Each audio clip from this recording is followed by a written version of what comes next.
Good morning. I pray that your Thursday was filled with spaces and places of joy, of peace, of happiness, that you were able to find something that made you laugh, that made you smile, or even maybe made you giggle.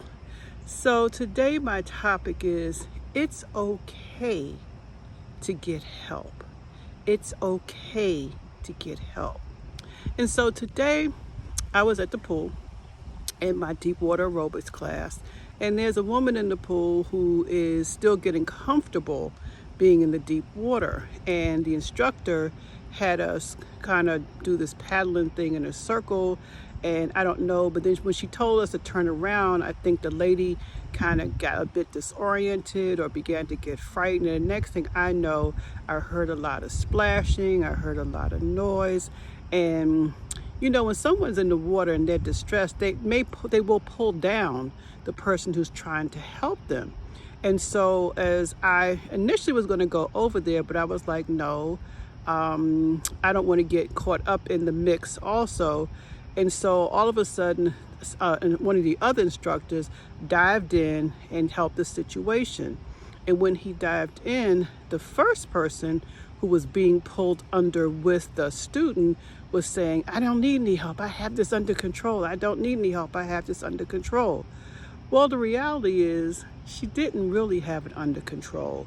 She was being pulled under, and the person who was in distress was still in distress. Now, was she going to drown? No, because she had a belt on, but that is not the point of this video.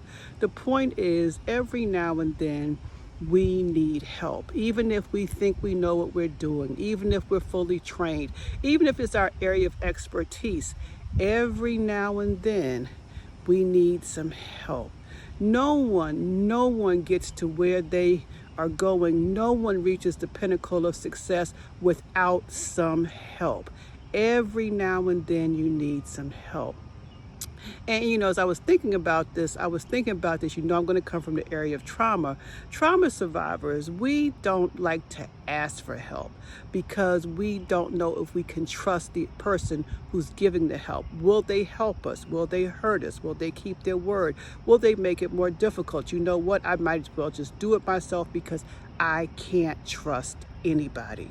And I don't know if the first instructor, if that's her issue. I have no idea. I know nothing about her life.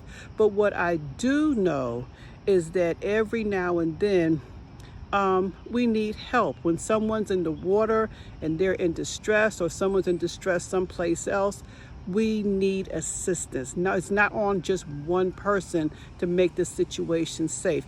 I welcome help because even if it's an area of where I know exactly what to do, and I'll give you an example when I'm coaching a trauma group, and I've had situations where groups don't always go smoothly. People get triggered, people get angered, people get hit in their rough and tender emotional places. And for a minute, and because I typically worked coaching men, I coached veterans who all had PTSD. Every now and then the situation would get tense. And every now and then I knew that even with all the skills I had and all of the expertise I bring to the table, that I need to gauge when I will need to call for help and when and how I will do that to keep everyone in the room safe.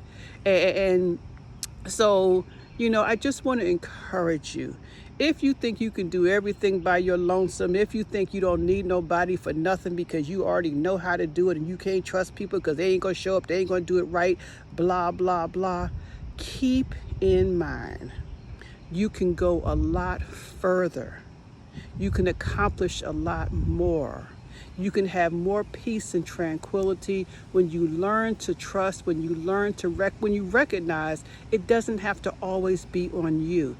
That is stressful.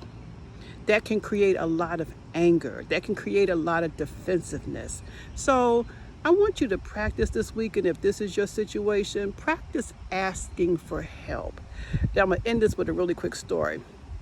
I was in a situation with someone, and we were driving. He was driving, and We had stopped and got something to eat, and he was eating and driving and trying to juggle the food and the steering wheel and something to drink. And never once did he say to me, "Can you hold this for me? Can you get this for me?" And when I offered, he was like, "No, no, I got it." Well, he really didn't get it. He really didn't have it. And I finally said, "No, you need some help." And I don't know what it took, but he finally looked at me and allowed me to help him. And that's the benefit of sometimes allowing people to assist you. It makes them feel useful. It helps them to feel like that they, even though you may do everything for them, at least they have an opportunity to reciprocate. So I'd love to hear your thoughts about this, but just know it's okay to ask for help. It's okay to need help every now and then. Love you all. Have a wonderful weekend.